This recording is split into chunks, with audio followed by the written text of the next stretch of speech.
Бенземаның жарақаты айтарлықтай ауыр емес болып шықты. Левандовски Чемпиондар Лигасында ешкім жасай алмаған жетістікке жетті. Кешегі ойындарға кішігірім шолу. Осы және өзге де қызыққа толы жаңалықтар біздің бүгінгі видеода. Видеоны бастамастан бұрын қазақ тіліндегі футбол туралы қызықты видеолар шығаратын YouTube арнаны қолдау мақсатында біздің арнамызға жазылып және видеоға лайк басуларыңызды сұраймыз.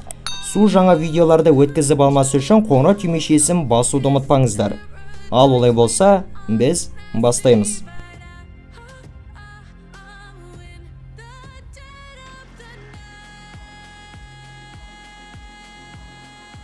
Атлетико клубы өткен трансферлік терезе кезінде Жоау Феликсті сатып алу бойынша келіп түскен барлық ұсыныстардан бас тартқан. Осы жайында инсайдер Фабрицио Романо хабарлауда. Мадридтіктер португалдық ойыншыны мүлдем жіберуге болмайтын футболшы деп есептейді. Бас жаттықтырушы Диего Симеоне де 22 жастағы шабуылшыға сенім артады.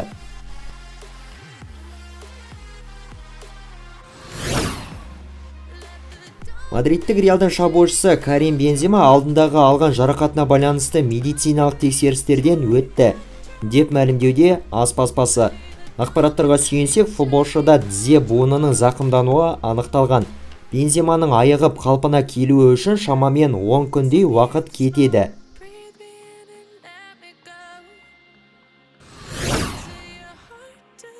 Чемпиондар Лигасының топтық кезеңінің кезекті бірінші турлық ойындары болып өтті. Кішігірім шолу жасап өтсек, Бавария сырт алаңда Интерді 0-2 есебімен жеңді.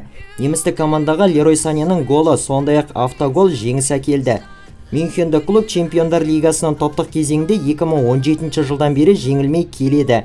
Соңғы рет оларды топтық кезеңде тек PSG ғана жеңе алған. Содан бері немістік ұжым 26 рет жеңіске жетіп, 3 рет тең ойнаған. Ливерпуль клубы Италияда Наполиден 1-4 есебімен оңбай жеңілді. Юрген Клоптың бандасына не болғанын ешкім түсіне алар емес. Соңғы кездері олар үлкен сәтсіздіктерді бастан өткізуде. Наполи сапындағы Хвича Кварацхелия атты ойыншы жарап тұр. Грузинді ойыншы керемет ойындарымен көпшілікті тамсандыруда. Қашан біздің елден де осы секілді Еуропаның топ командасында доп тебетін өте мықты ойыншы шығады екен деп ойланып қаласың. Жарайды, тақырыптан ауытқымайық. Барселона өз алаңда Виктория Плзен командасын 5-1 есебімен тасталқан етті. Каталондық клубқа Левандовскийдің хет-тригі, сондай-ақ Франк Кессие мен Ферран Торрестің голдары жеңіс әкелді. Барселона осымен 4-ші ойын қатарынан жеңіске жетіп отыр. Осыған дейін олар Севилья, Вальядолид және Реал Сосьедад командаларын жеңген. Осы 4 кездесуде Барса 16 голды соғып, 2 ғана голды өткізіп алған. Хавидің командасы керемет қарқында келе жатыр.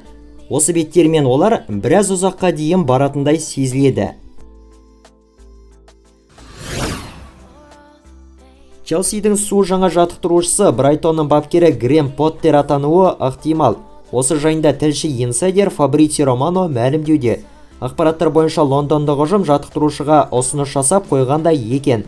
47 жасар маман Брайтон клубын 2019 жылдан бері жаттықтырып келеді. Сонымен қоса Челсидің жаңа бапкері атануы мүмкін деп Маурисио Почеттино және Зинедин Зидан да қарастырылып отыр.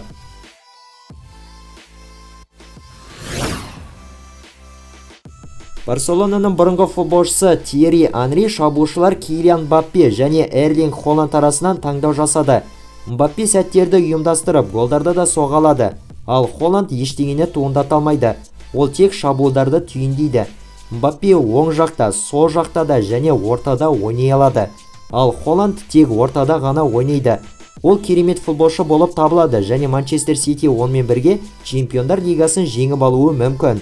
Бірақ әзірге менің таңдауым сол бұрынғыша Мбаппеге тиесілі, деп айтып жеткізген екен Тьерри Анри. Ал сіздер кімді таңдар едіңіздер? Мбаппе немесе Холланд? Пікірге жаза кеттіңіздер.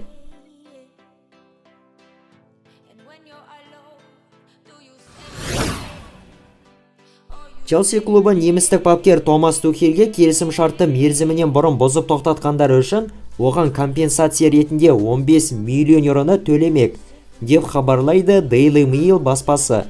Ақпараттар бойынша сондай-ақ тағы 3 миллион еуроны лондондықтар Тухельдің басқа да жаттықтырушылар штабының мүшелеріне төлейді. Тухель үшін трансфер терезесі кезінде клуб тарихындағы ең қымбат рекордтық соманы жұмсап, кейіннен бапкердің өзін қыркүйек айының ортасына жетпей қызметінен алып тастау бұл тек Челси басшыларының ғана қолынан келетін нәрсе екен.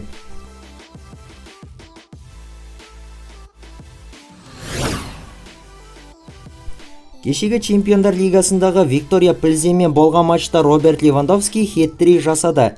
Польшалық шабуылшы Чемпиондар лигасы қарсаңында әртүрлі 3 командада хет-трик жасай алған тарихтағы ең алғашқы ойыншы атанып отыр. Осыған дейін ол Бавария, сондай-ақ Дортмундтық Боруссия сапында да Чемпиондар лигасында хет-трик жасаған.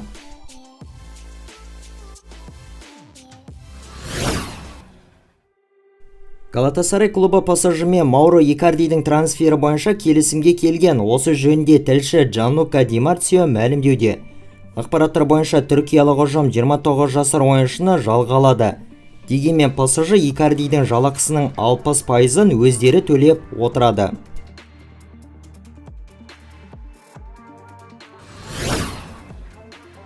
Эвертонның ағылшындық қақпашысы Джордан Пикфорд жарақатына байланысты қатардан шығып қалды. Осы жөнінде Sky Sports баспасы мәлімдеуде. Деректерге сәйкес голкипер санын жарақаттап алған. Емделіп қалпына келу үшін шамамен 1 айдай уақыт кетеді делінуде. Жарақатына байланысты Пикфорд алдағы болатын Ұлттар лигасы қарсаңдағы Италия және Германиямен өтетін кездесулерге қатыса алмайды. Ал осымен біздің бүгінгі жеткізген футбол жаңалықтары топтамасы аяқталды. Лайк басу, тіркелу және қолдау көрсетулеріңіз маңызды. Ал бүгінге осы, келесіде кездескенше аман сау болыңыздар.